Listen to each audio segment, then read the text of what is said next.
Welcome back to Perfume Nation. I'm Maria, and today we're going to talk about the elephant in the room, or rather, a panther.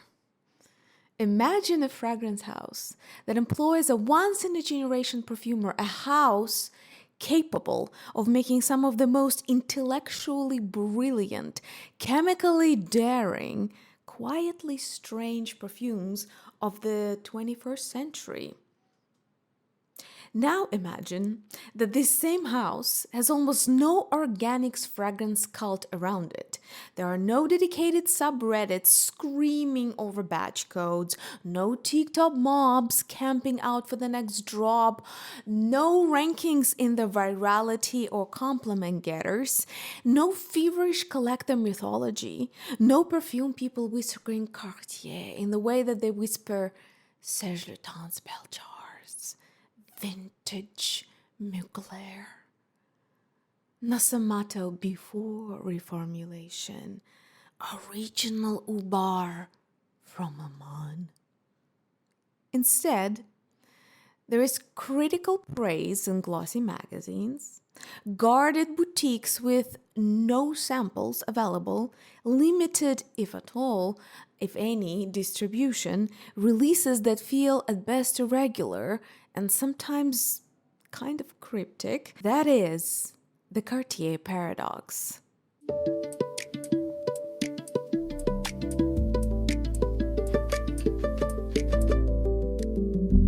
How does a house with real perfume art have so little perfume community?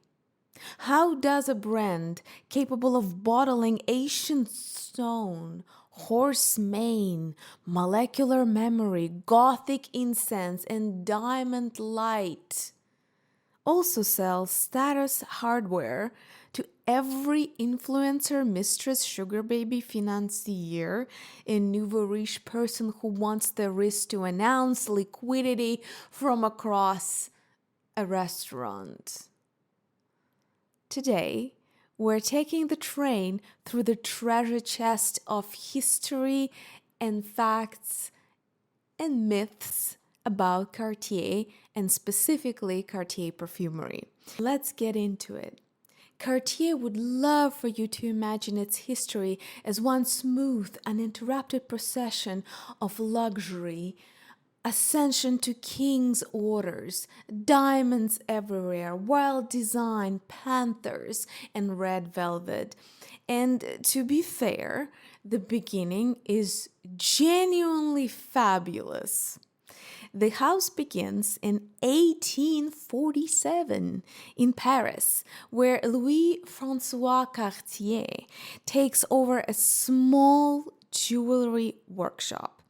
He was not born into some ancient dynasty of jewelers. He was born in 1819, and he was a son of a metal worker and a laundry woman. Before Cartier became a name whispered by royalty, it was a very practical Parisian trade story. Apprenticeship, craft, proximity to taste, proximity to money, proximity to power, which, as we know, does not equate power and it does not equate money. Cartier began as an apprentice under the master watchmaker Adolphe Picard. That apprenticeship mattered. It gave him technical discipline, access to tools, but it also placed him close to the emerging luxury tastes of Parisian clients. When Picard retired, Cartier bought the workshop on consignment and officially established the House of Cartier. So the origin story is not palace. It's not aristocratic legacy. It is craft. It is trade. It is watches, clients, maneuvering those relationships, maneuvering pricing, and trying to secure that next appointment, that next regular client, quietly and ruthlessly trying to make his way toward higher and higher aristocratic circles. What set Cartier apart early was a design sensibility that did not just obey the heavy ornamental styles of the mid-19th century. He moved toward lighter, more refined aesthetics. In a crowded world of elaborate decoration, Cartier began to understand the luxury of restraint. Even though if we look at those early designs now, they don't seem to be that minimalistic. That becomes important later because Mathilde Laurent's perfumes often behave in the same way. They're not maximalist in their seduction, but they're precise. They contain air, they have contours, and they exploit negative space. Cartier at its best is never just about expensive materials. It is about form. A diamond can be vulgar. Gold can be vulgar. A panther can be vulgar. Any symbol or sign can be of a bad taste no matter how expensive the materials are. The art is about constraint and proportions, or sometimes willful breakage of thereof. Cartier's first major social acceleration came through patronage. As I said, relationships with those wealthy clients. 1856, Princess Mathilde, cousin of Napoleon III, mind you, became a Cartier client. Princess Mathilde was an arbiter of Second Empire's elegance, by many historians' opinions, and her endorsement opened a lot of doors. Soon after, Empress Eugenie, a wife of Napoleon III, also became a client. This is the first Cartier lesson. Luxury is never just the craft. Luxury is proximity. Luxury is access. Luxury is a selective access. A jewel is a jewel, but a jewel seen on the right hand starts mythology. With royal patronage came money and visibility. Cartier moved to more prominent locations. Place du Palais Royal in 1853, the Boulevard des Italiens in 1859, all very iconic spots, very coveted, expensive spots to be right in the bloodstream of Parisian high society. Cartier finally made it. He understood that placement is part of the brand's aura, no matter the cost. As the 20th century opened, Cartier became truly global through Louis-François Cartier's grandsons, Louis, Pierre, and Jacques. At that point, it was still a family brand, a heritage brand. Louis ran the Paris branch and introduced some of the most important Cartier designs that we know now, including the Santa's watch in 1904. He also helped shape the Art Deco language of Cartier. We all remember those beautiful watches that somehow bring us almost together-ish with Salvador Dali aesthetic, including the tutti frutti jewels in 1920s and their carved colored stones, Indian inspiration, and rich chromatic exuberance.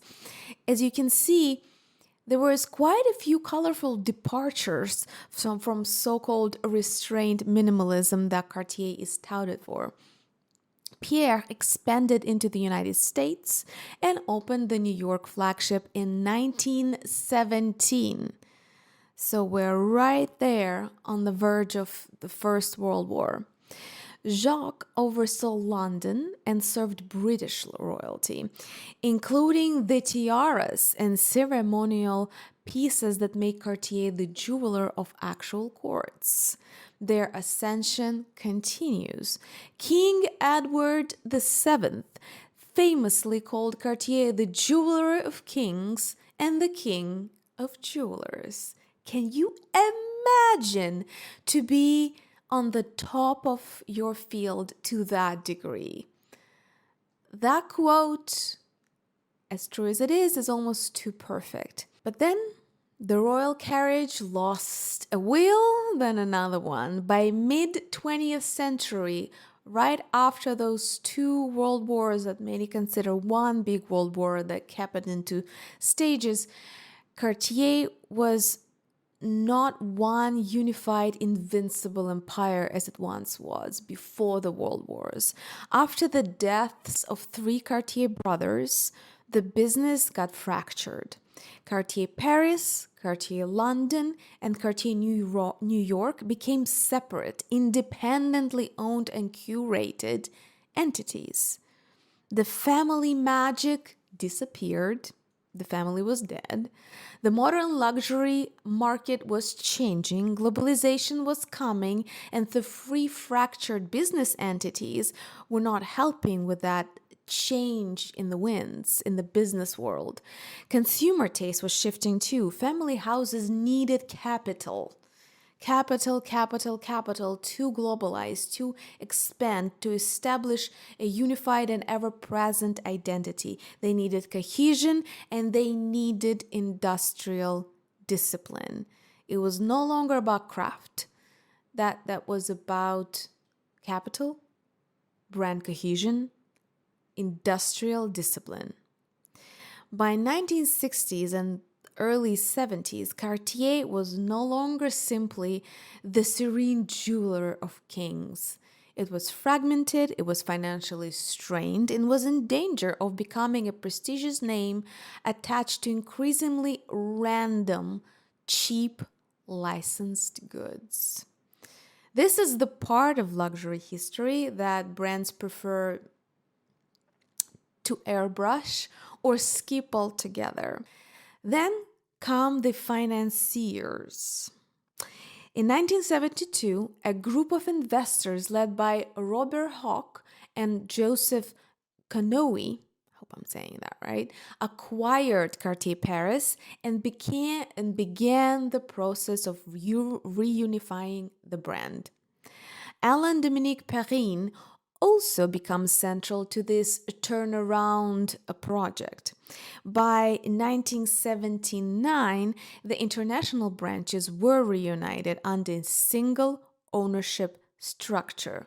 This is important because that will affect how all of the creative endeavors of Cartier should be perceived from them then on. This is where Cartier becomes modern Cartier as we know it. Not just a family jewelry of kings, but a managed, well-oiled luxury machine. And luxury machines need a lot of cash. And here comes the perfumery. The milking cow along the accessories, think bags and belts, of all luxury brands. The solution was Le Must Be Cartier, launched in 1973. This was affordable luxury before that phrase became a mall strategy and now devolved into fast fashion. So those proverbial lighters, pants, leather goods, accessories, objects that allowed people who were never going to buy a tiara still to buy a piece of Cartier. This was brilliant, that was democratic, that was also very dangerous. But perfumery did stick. The more people buy the logo, the more money you make. But the more types of people can touch the logo, the more you risk of flattening the myth and actually losing future buyers. So, the highest margin of luxury cash is undoubtedly perfume. It takes $2 to produce and you can sell it for, well, look at the market. In 1981, Cartier launched Must Be Cartier fragrance. It was a commercial success. It allowed the house to sell the scented liquid, the alcohol juice in glass bottle to middle class while still making diamond necklaces for the ultra rich. That was a much more appropriate separation of societal scales that they decided to monopolize on. It may sound cynical because it is cynical. It is also how the modern luxury works to this day. But going back to the 80s, perfume is a portal. Perfume is a small temple. It lets someone buy the dream without buying the necklace, the watch, and the bracelet. In a way, perfume is the most intimate and the most economically efficient luxury you can buy. And the profit margin, as I said, can be absurd, very pleasantly absurd to the stakeholders. Cartier followed with Santos de Cartier and Panther in 1987, and the Declaration that was released in 1998. For some reason, that I thought it was older. Think of the 90s. That is when all the marine and oceanic, fresh, zesty, piercing colognes and fragrances were all the rage. Declaration became a cult perfume. It still remains one of the classics in that genre. And yet, even that crown you cannot hold on to for too long. By the early 2000s, Cartier had the same problem many luxury houses had. Commercial fragrance can keep your name alive, but it also can make you smell like a gas station or duty-free that people just run through. Meanwhile, over at Hermès, Jean-Claude Ellena was showing a different model, how you can re-elevate perfume as yet again an aspirational product. Instead of simply licensing fragrance out to anonymous industrial labs, Hermès appointed a house perfumer and made fragrance part of its intellectual identity and product strategy. Cartier looked at that and said, "We got it. We understand the assignment." In 2005, Cartier appointed its first in-house perfumer, master perfumer, and that was Mathilde Laurent. And this is where the story becomes more interesting. The phrase in-house perfumer sounds now like corporate trivia, but it changes the entire power structure of what, when, and how gets produced. When you have a dedicated master perfumer, think art director of olfactory creations, in most designer fragrance, the house gives a brief to a fragrance company, the Big Four, or some people call it Big Ten. The perfumer works under the layers of marketing, testing, cost controls, trend reports, brand politics, all the communication channels between the brand and the producer, the fragrance and flavor holding company. So the result may be beautiful, may be very wearable, but the authorship is fragmented. The cohesion of concept at that point is severely diluted with focus groups and whatnot.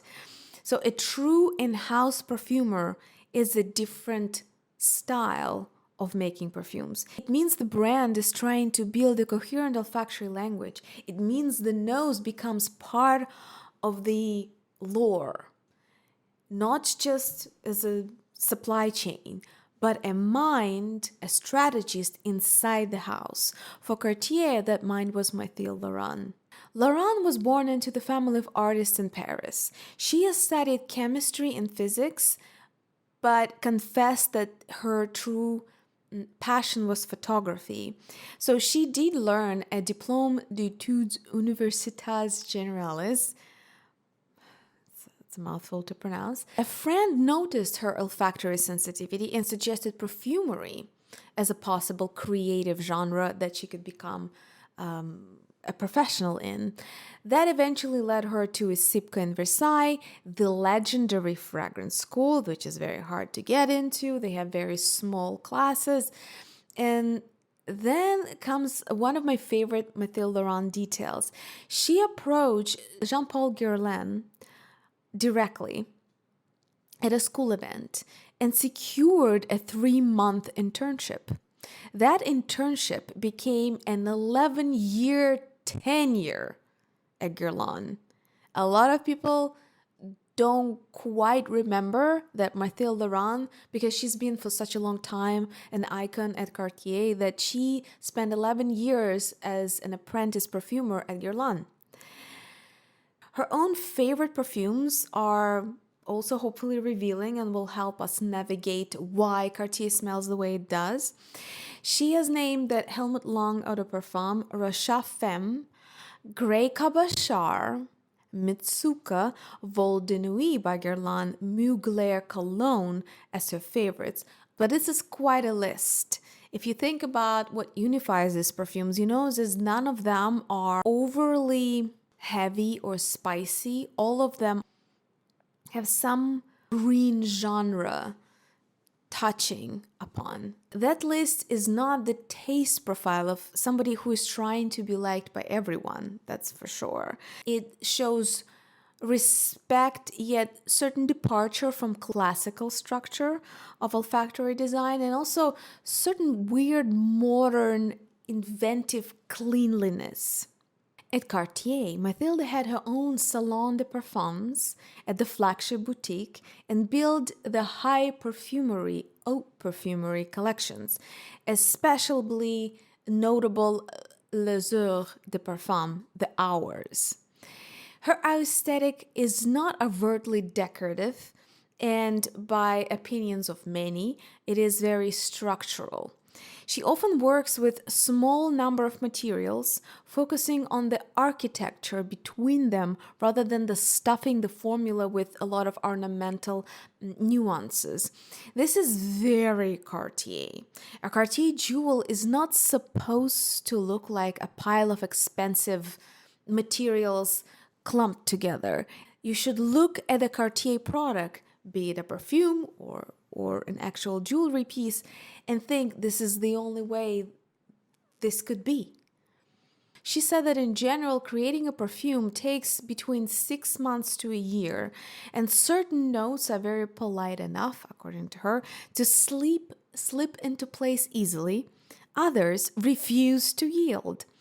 When I work on a perfume with a real initial accord, it is an intellectual journey. It takes me 100 to 150 tries to achieve a harmony. She thinks very visually, and also she said, for me, perfumery is photography, a nearly the same art. For me, smells have an image, and the photograph has a smell. So in my mind, it's exactly the same.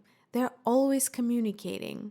Her office, as people describe it, is filled with photographs.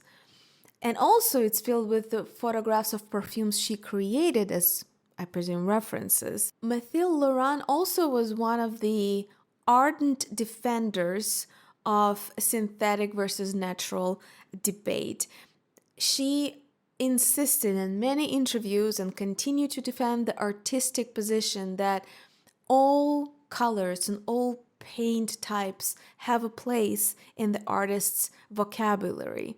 She rejects this conspiratorial natural versus synthetic moral or health allegedly drama. She keeps reiterating through the years that it's the right time to do away with the naturals versus synthetics dichotomy. This matters because perfumery is not aromatherapy, and it's not spiritual bypassing wrapped with a chemistry degree. It is not virtue signaling in a bottle. Natural materials can be crude, can be dangerous for your health, can be muddy, can be unstable, as I said, allergenic. They can endanger the ecosystems by the nature of how they need to be produced, or sometimes they can be simply boring and not much variety can be created from them. Many master perfumers continue to try to deliver this known fact that the perfumery as craft and art started with introduction of synthetics. Also, Laurent said something that might explain why we smell what we smell in Cartier perfumes. She said, creating art and seeking consensus are, in my mind, contradictory. Laurent herself has made one of her great synthetic manifestos in modern perfumery, L'Heure Perdue. It's created from all synthetic materials. I've smelled it recently in Cartier boutique. My not so humble opinion, it is well-mannered but unimpressive. I would say it would fall into the genre of skin-like nude perfumes. As often with Laurent creations, I appreciate the concept, but I don't necessarily vibe with the final product. And that's kind of a theme personally for me. But before we go into Les Heures, let's talk about another Laurent obsession, getting perfume out of the bottle entirely. A lot of people don't know that in terms of olfactory art, design of scents, she creates what she calls OSNI, in translation, unidentified scented objects. This whole idea of creating soundscapes and olfactory scapes has been around forever. And Laurent is a big proponent of that idea. In 2017, for example, she collaborated with climate engineers at Palais de Tokyo in Paris to create a literal floating cloud of perfume trapped inside of a huge glass cube. Visitors walked up a spiral staircase into the scented weather system. The idea was very explicit, to take perfume out of the bottle and allow the public to discover the power of olfaction as a space, not as a particular consumer product. I love that idea that said, for better and for worse, scents are notoriously hard to contain and to manipulate outside of a bottle. It brings us back to the modern Cartier puzzle. On one side, Cartier is still attached to high culture. The foundation Cartier pour l'Art Contemporain, Contemporary Art Foundation, established in 1984, is still a major contemporary art institution. It commissions serious avant-garde work. It belongs to the world of museums, architecture, patronage, artists, curators, big ideas, aristocracy, and the world of the elites. On the other side, if you walk outside of the museum and you look at what pays the bills, then we get the love bracelet, the Justin Clou, the nail. Historically, these designs had a subversive energy. The love bracelet, with its screw motif, had a locked-in erotic possession quality that apparently sells very, very well. No big surprise here. Justin Clou turns a nail into jewelry, which is kind of a great industrial gesture. It's witty, it's slightly perverse. It's also kind of hooliganist in a way, which I think contributed how it brought Cartier back to the forefront of the discussion. It's very rare to see the luxury brands to display any sense of humor, if at all. However, you wait long enough for something popular and it will dilute itself into the mass status grammar. The number of fake nails by Cartier that are clouding the gray markets and all of the reseller platforms, 99% of them are fake. People are stacking nails because, they cost $3 to make a clone of, as if you're wearing 10 stacked nail bracelets by Cartier. It turns itself upside down, becomes a farce of itself. Because it's so instantly recognizable, because it has becomes a status symbol, it photographs well, it just announces money, not even money, it announces devotion to the cult of money without requiring much taste. They've become the uniform of influencer wealth, the sugar babe aesthetics, the transactional Dubai trips where girls get paid in luxury goods, including Cartier bracelets, and people who want quiet luxury for clear reasons don't want to be associated with that.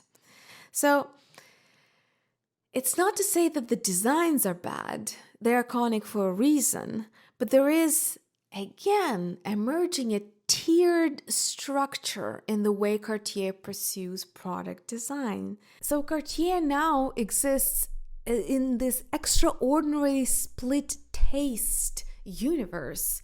It funds avant-garde art that nobody knows about. Well, no wide audience knows about it. It produces some of the most intelligent perfumes in luxury. It also sells some of the most recognizable status hardware on earth.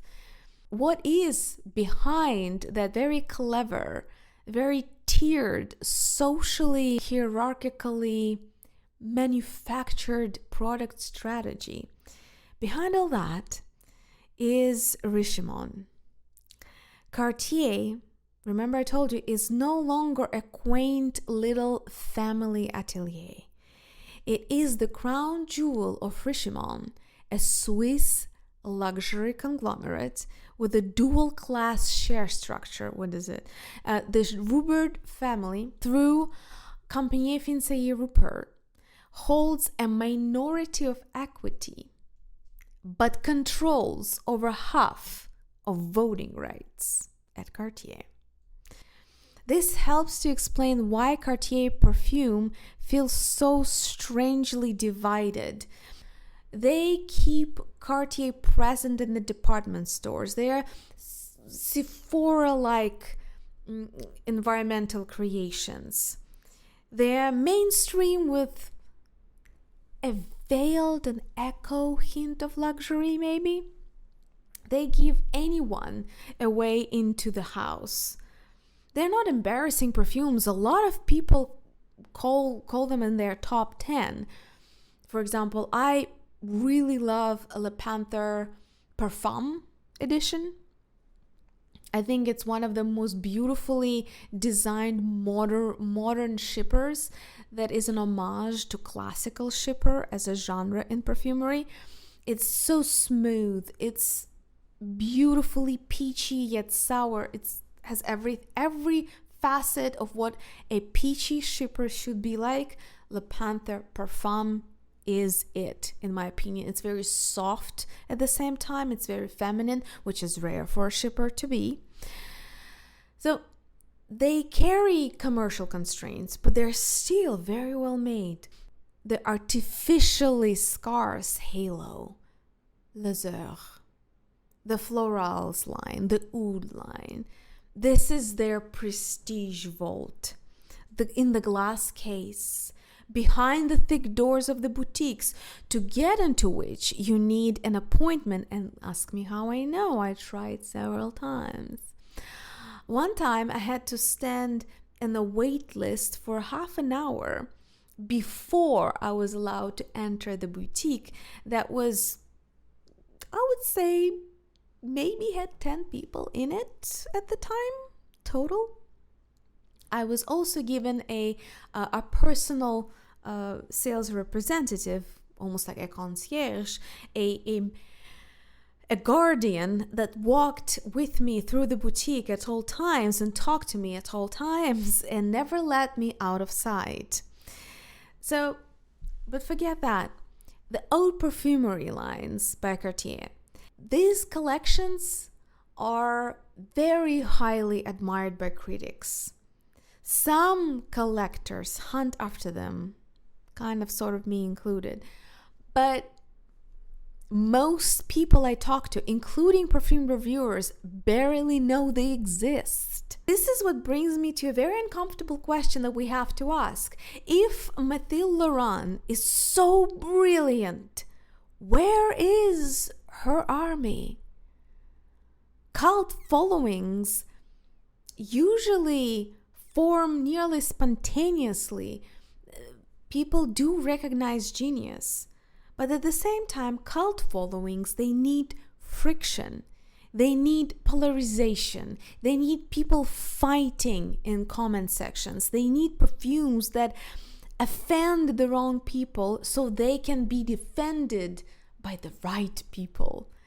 Cartier, because it is a hard luxury house selling watches, jewelry, and status to wealthy clientele, seems structurally allergic to true perfume chaos. Even its strange work is very conceptually polished to the point, at least in my opinion, that it is strangled to death. That's how polished and conceptual it is. Even its danger has manners. You know what I mean? Mathilde Laurent makes invisible jewelry. It's cold, faceted, intelligent, exact. And in itself, that could be a cult. But the internet doesn't always know how to worship a flawless diamond that you can't even look at. We usually prefer a little bit more life in our creations. We prefer a haunted doll, a leather jacket, some kind of scandal, and discontinued monster, something that gives us a chunk of raw emotion, even maybe some emotional damage.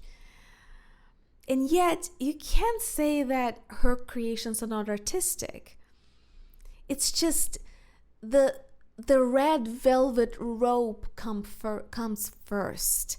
And I'm not sure if it helps at this point in 2026. So, Les Heures de Parfum that I'm going to show you today was launched in 2009. And it is being discontinued in 2026, as I just learned after that half an hour wait in line to enter half-empty boutique. So if you want to try any of them in person, I'll leave all the links that I know of below. Let me know if you already have any of them in your collection. Let's dive in more into the actual olfactory arts and try to decode what these smell like. The collection is presented as a repertoire of olfactory moments, hours, moods, some kind of atmospheres.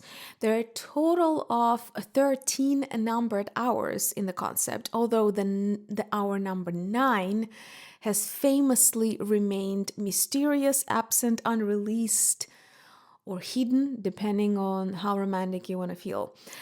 These are not what I want to wear for brunch, with maybe one exception. Perfumes, they are not even exactly signatures. They are a clock of moods. There's promise, there's coveting, there's virtue, there's passion, daring, brilliance, forbidden pleasure, madness, loss, mystery, and the 13th hour. Let's walk through the clock. Leur promise. Number 1, the promised hour. I have heard that Promise by Cartier was supposed to be this very interesting take, unusual take on iris. Many reported that it smelled like a slightly bookish but smoky iris. Allegedly, petitgrain, herbs, iris, and sandalwood. It's supposed to smell like morning before the day has made any demands on you. I don't really feel the crispiness that I would expect from petitgrain, or that sense of clean linen. Maybe with the iris here is soft. I guess sandal helps to make it milkier, even though I don't detect anything lactonic. It's this in-between stage. The day hasn't started. Nothing happened for the day to be ruined. I guess that's a plus. But also nothing happened for you to be inspired for the day to begin. To me, it is somewhat similar to, not more accessible, but Houbigant Iris de Champs. It's a confident, quiet, nudie iris. It's not smoky, not to my nose. It doesn't have that fresh brilliance that I was looking for, neither the smokiness. So a promise to me, it's definitely an hour that you can potentially skip on. I feel there's a lot of clean, soft, nudie irises out there that you don't have to stand in line to get access to the boutique and pay nearly $300 for. Moving on. L'Heure Convoitée, the coveted hour. It's supposed to be carnation and strawberry. I've smelled it. I don't think I have it here. No, I don't have it here. I smelled it before. I was thoroughly unimpressed. And it's mostly because the perfumery has evolved since then, and the way that strawberry accord is being composed by perfumers these days is way more interesting, and the combination of strawberry or other notes became a little bit more either more satisfying in a gourmandise sense, or more interesting by contrast. So there it is, almost like a smell of a lip gloss, just a little bit more floral. I think it's too light to be considered truly raspberry and velvety, but also not flowy enough to be considered a juicy, musky, like sour, fruity musks that are popular, that were popular before and never so popular now. So it's right there in between, lost in time type of raspberry. Can it be potentially interesting? The L'Heure Convoitée, the number 2, the second hour, maybe. I rather felt a bit meh. It didn't quite go anywhere for me. Then we have the third hour, L'Heure Virtuose, the virtuous hour. Haven't had a chance to try it, so the only thing that I can tell you is sort of the inspiration behind it. Could not find it anywhere, not in the boutiques, nowhere to be found so far. So it's supposed to be an apothecary garden, and it's very green, crushing stems, absinthe, thyme, lavender, rosemary. So it's supposed to be green, aromatic, medicinal, and bracing. That said, the virtuous hour is supposed to be about charging ahead, about discipline. But when we go toward the fourth hour, L'Heure Fougueuse, the fiery hour, this is exactly how I would describe the fourth hour, the Fougueuse. The same way that the virtuous, the third hour, was described. So, and that's something that I want to bring into your attention, that I find that even though those hours were released at different times and sometimes in disorganized, mysterious order, they were not released one by one, not consecutively. It was kind of like in batches, and just in a very chaotic order. I don't know how else to describe it. At the same time, a lot of them fall into roughly, I would say, 3 olfactory families. The nudie, even to my nose, and I love quiet watercolor perfumes, but even to my nose, these not much depth, not much development perfumes, and I would say that L'Heure Perdue and The Promise fall into that, and one more that we're going to talk about soon. The green category with a bit of these horse manure, green mimosa crushed stems, a lot of bitter, bright citruses, and the spices that don't soften it but rather make it even more austere. Those second family of perfumes that are very green, very zesty.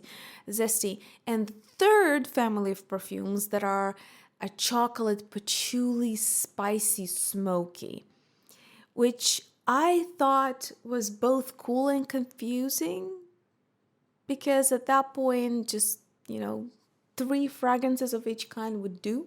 We don't need, 3 variations of the same theme called as a different hour, but I'm not the creator. Maybe my nose is not delicately developed enough. So the hour number 4, the Fougueuse. This is the one that is the hardest for me to wear. I had to buy all of them blindly because that was the only way I could try them. So it has horse mane accord, right? Like it's the behind of a horse smell. But also it has a lot of very bright gin tonic type of freshness and the citrusy zest that elevates the fragrance into very bright, and I dare say posh cologne. You have to love piercing yellow-blue genre in perfumery, something that just charges ahead. The L'Heure Fougueuse is something that I would probably consider selling or regifting because this is a bit much for me.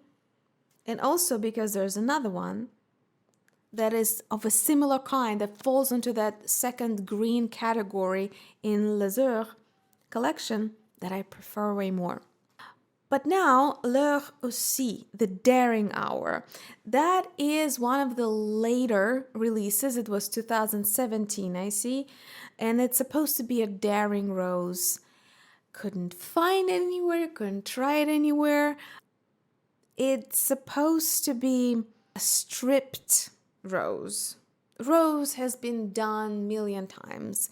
So the way we're supposed to perceive it, it's a stripped, bright, powdery, direct, and almost electric rose. A pink neon type of a rose. Can't tell you much more about it. I'm not sure if it saw any significant sales, but I must say a rose-centric perfume, as easy it is to do because the rose scent is universally beloved, it's also a hard sell in overcrowded perfume market. But now we're going toward number 6, Brillante, the Brilliant Hour. And this is another example of the green subfamily in Les Heures. The Brilliant Hour is even tougher for me, if you can believe it, than the 4th.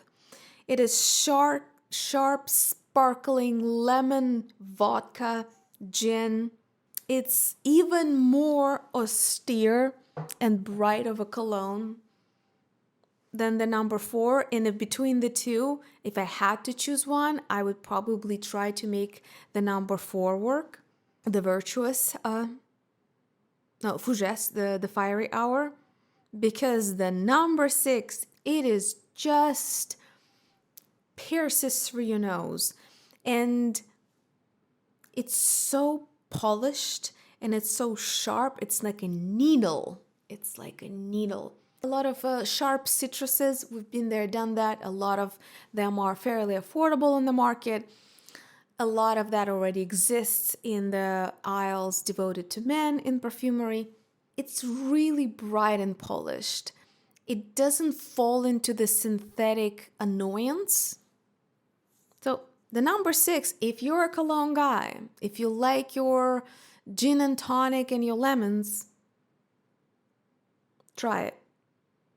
Maybe it's the aldehydes that bring this to the volume of it to 200, like a horn at 4 in the morning.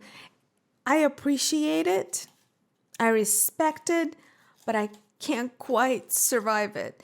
And even more so, it makes such a startling transition for me when you transition from the 6th hour to the 7th hour. That was my first purchase, first ever. I bought samples like this blindly on eBay. at the time when I barely made any excursions into niche perfumery. So I had a very unsophisticated nose and palette, and I was shocked. I bought some Ouds by Cartier from the Oud collection, and I bought the 7th hour L'Heure de Fin, the Forbidden Hour. And despite me not having much appreciation for difficult or controversial notes, for something out of ordinary, I instantly fell in love with it. I think I sold, just by my descriptions of it, at least a couple of hundred bottles. A lot of people told me over the years that they bought a sample or a full bottle specifically because they heard my description. This is a late night at the Hogwarts library after a feast. There's a warm fire burning somewhere. You have a cup of coffee with dark chocolate right by it. There's a little bit of still a kitchen spice that you can smell coming from the main hall. But at the same time, since you're in a proper castle, you're only warm in the vicinity of the fire. You can feel this kind of wet, mossy draft that comes from the dark corners of the stone walls surrounding you. This is extraordinarily well-designed chocolate patchouli.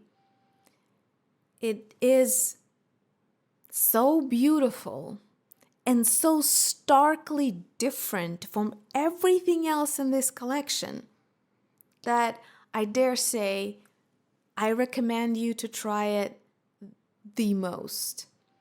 It's definitely my top 3 in terms of originality. I've never came across a patchouli like this ever again. So, here you have it. It's a dark gourmand. As I said, it's very dark chocolate plus mossy greenness of patchouli and some soft spices kind of supporting it. Beautiful. Beautiful. I love it. Moving on. The 8th hour. Confusing.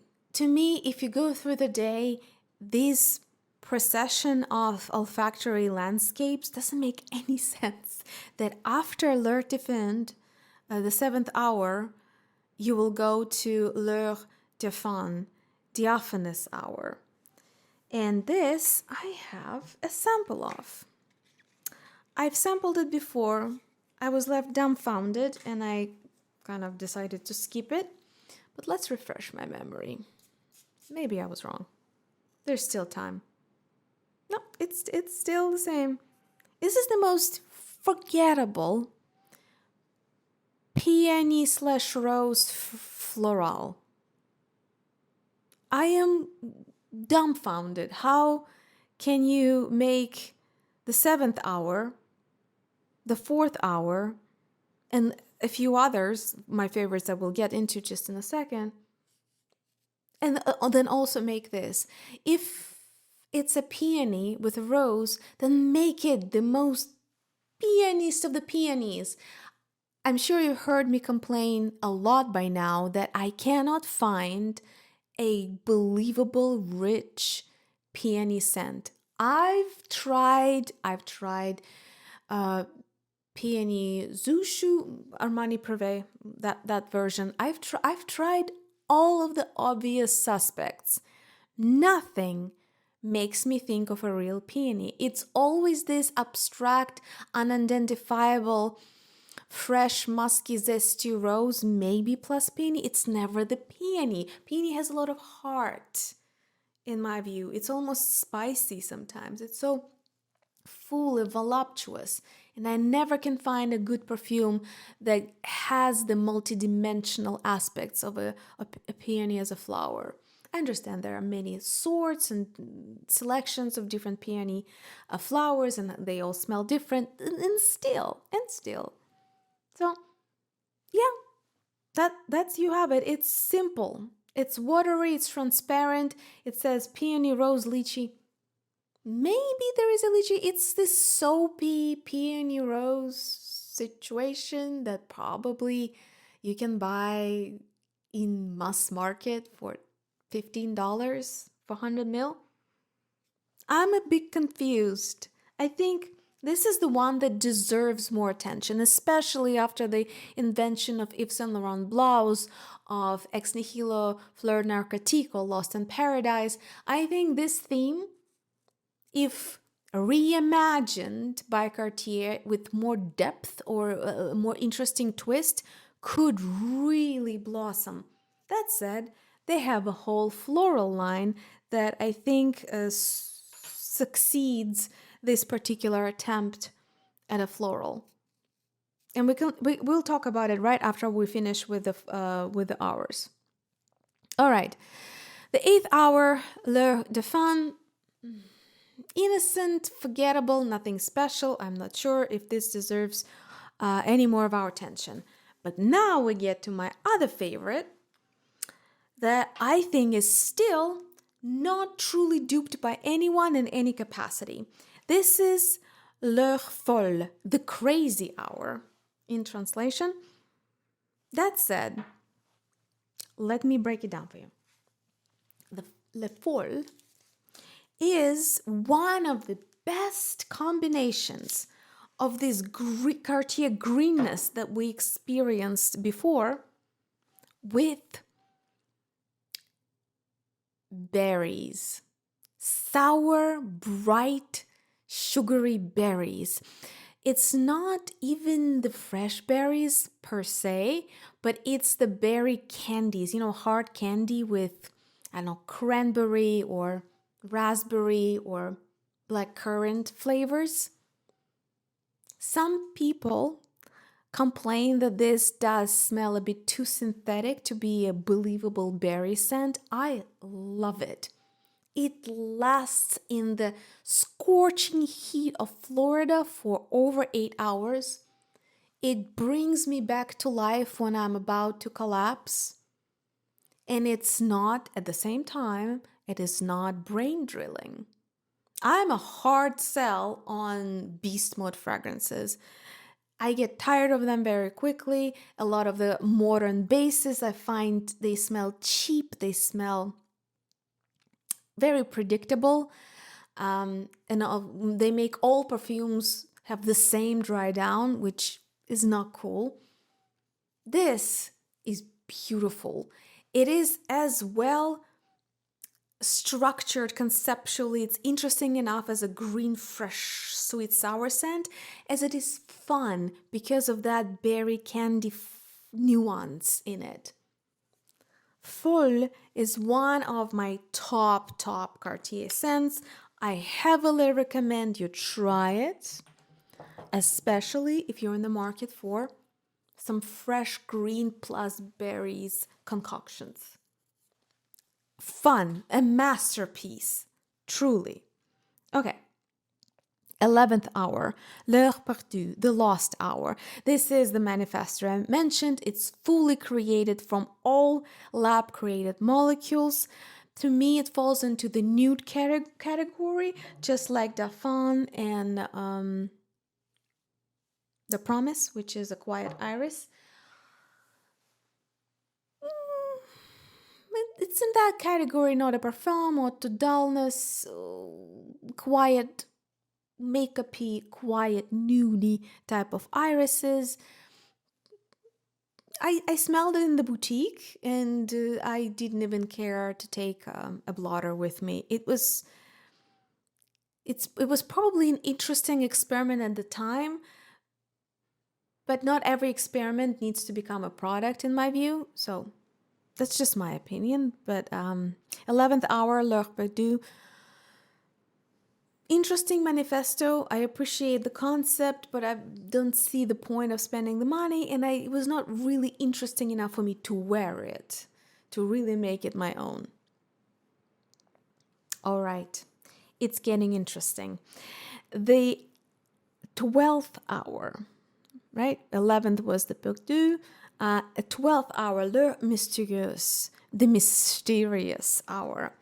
I have sprayed it many times, and specifically for this episode, for you guys. It's all for you. All of it is for you. I bought myself a sample just to make sure that I was not misrepresenting it from my vague memories. This is that third category of smoky gourmandise take on patchouli that I love so much in the 7th hour, Le Défend. And I apologize for all French speakers that I'm butchering the names. I do my best, and yet I fail. The Mysterious Hour, the 12th one, to me is a weaker, less interesting versions of L'Eau de Femme of the 7th hour. The 12th hour is supposed to give you incense, elemi patchouli, coriander, some kind of resinous, shadowy feel. It is all true, it's a beautiful patchouli. It's even a little bit smoky, maybe just a little. It's a very well married patchouli scent that is not too aromatherapy. It's a patchouli with heritage, with a pedigree, with a PhD. I enjoy it. I will absolutely wear it. That said, I told you, there is just a much more superior version in this very collection that over-delivers. So compared to that, 12th hour, the mysterious one, is just, yeah, sure. I respect that. And when it comes to smokiness, finally I get to show you. This is my most recent acquisition, the 13th hour. Treizième, the 13th hour. It is Laurent in her darkest. The first time I smelled it, it smelled to me as salami. And that was it. I could not, for the love of God, explain to myself or others why would anyone want to smell like they're sitting surrounded by salami. But as the time moved on, and remember, I tried them for the first time when I knew close to nothing about niche perfumery. I was Lancôme Miracle girl. I was Le Parkinson girl. I was Escada Lily girl. I was Burberry Weekend girl. All nice wearable perfumes, but they're nothing like this. And then I could not forget it. I think I gave away the sample, and for next decade, I just kept it in my mind. And I kept going back to it. And this year, I realized I think I'm ready. I'm a grown-up perfume enthusiast now. I think I can tackle on that salami just fine. This is smoky as smoke I've ever felt, but it's not bitter. I am such a big fan of it now that I can hardly sustain my excitement.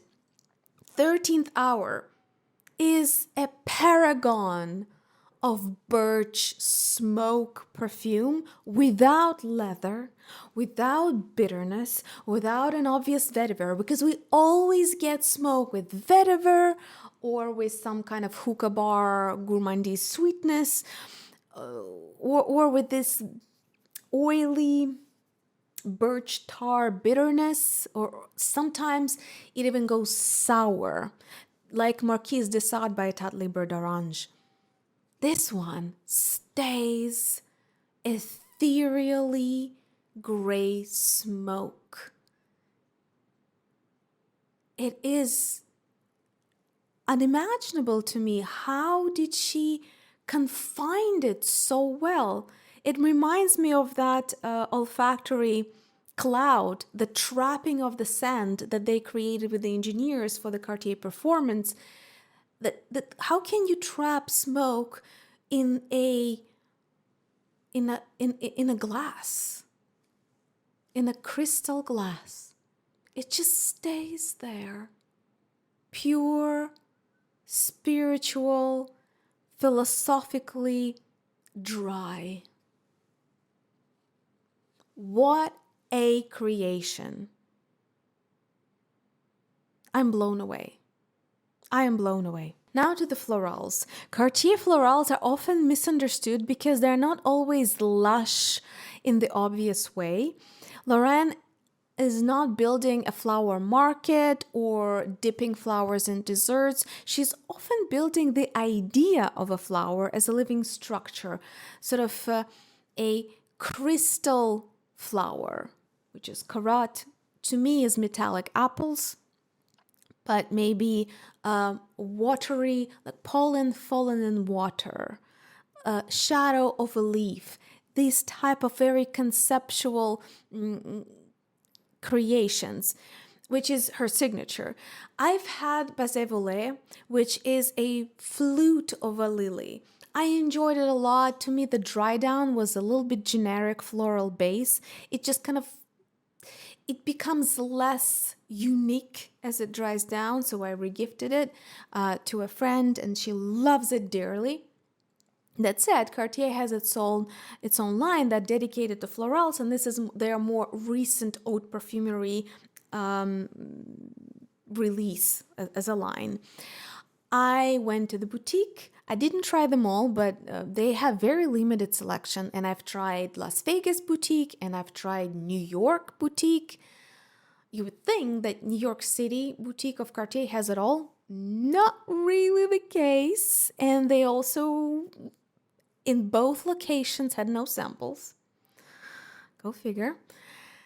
But I still got to spray Pur Lilas, the Lilacs by Cartier. It is the same concept of fresh watery lilacs as En Passant by Frédéric Malle is creating and Brocard, Lilacs After Rain, is going after, but minus fruity aspects of lilac and added these typical green citrusy zestiness that you can find in the Hours and many other creations by Mathilde Laurent. To that and Eau de Cartier Declaration, she has this signature way she does fresh green notes. So those are there in the Pur Lilas plus Lilacs plus, and that was unexpected, soil. It did have this unmistakable nuance of wet soil. It was weird, but I loved it. Another one that I enjoyed even more was Muguet by Cartier. I think they're close enough and similar enough that you wouldn't need both. You don't need both Lilacs and Muguet unless that's exactly your comfort zone. I want both, but it is hard to make fresh Lily of the Valley scent that is not drilling into your brain and just not making you feel either desperate or doesn't take you back into the vintage times and, you know, Grandma Muguet parfum. There's nothing wrong with that, but a lot of people associate Lily of the Valley as an accord with something dated, something vintagey. It may be an added plus or it may be a distraction. Those Lily of the Valleys in the Muguet by Cartier, they are the freshest I've ever smelled without drilling into my brain. This watery green stem freshness that is put in both Pur Lilas and Muguet is so delicious. And it's very Mathilde Laurent, it's very Cartier. So if I had to make one recommendation, one, of Cartier Floral, if you can put your hands on Muguet and you enjoy the idea of Lily of the Valley, do that. Alternatively, Pur Lilas or Osée VI. I also want to mention that these florals are very long lasting, maybe not 10, 12 hours like Le Folle or the green one, the green hours from Cartier, which is 4, 6, right? And the 10th. But very long lasting. That said, I haven't found a rose by Cartier that impressed me.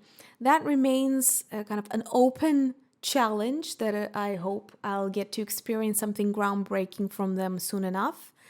And this brings us to the last line that I haven't touched upon yet, beside their mass market offerings, which is their Ouds.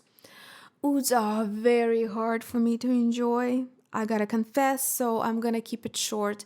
These are cleaned up Western take on Ouds with an addition of a facet being Santal or vanilla. I've heard that the most intricate and unique oud from that line is oud and mint and oud. I will leave the review of those for those who are truly oud connoisseurs, because they all kind of smell the same to me, and I'm not exactly sure how that stands against the other ouds in the market, because a lot of ouds smell the same to me, not gonna lie. Now, it brings us to a rather shocking piece of news that I learned from my Cartier shepherd, who wouldn't leave me out of her sight even for a second when I was finally admitted to a Cartier boutique in New York City. We actually made good friends, and she told me that Cartier is discontinuing most of its haute perfumery creations. It's going to be a severe bloodbath of consolidation, things that sell, things that don't, potentially renaming, potentially restructuring of the whole haute perfumery concept. And if you are in the market to touch the legacy of and cross the triple velvet rope that Cartier has created for us perfume enthusiasts in order to try its perfumes, now is the time. As I said, I have quite a vault to share with you guys. If you want me to get you a royal Cartier Haute Perfumery sampler, I'm happy to do so. I'll leave the links below. When it comes to their mass market designer accessible perfume lines, I maintain that Cartier Le Panther Parfum, this is what the bottle looks like, they have a lot of flankers, it remains the best luxurious shipper with a classical homage that I've experienced in a long time. And if you don't know what shippers are, what they smell like, and you want to have something modern, wearable, pleasant, friendly, and yet a true shipper, I think you should start with that. That said, Le Panther, Eau de Toilette, Eau de Parfum, they're all decent. And I'm happy to do a designer section of Cartier review, because I have a bunch of samples for him and for her, if you guys are interested in me of doing a separate review. I just want us to dive deeper into the lore, into what makes perfume brands interesting. That's what makes us exploring these worlds worthwhile. And I hope you enjoyed this video. If you have, please give it a like. Share your takes on perfumes from Cartier, be it haute perfumery, florals, ouds, or their mass market offerings. And subscribe, because that means that we'll see each other in the next one.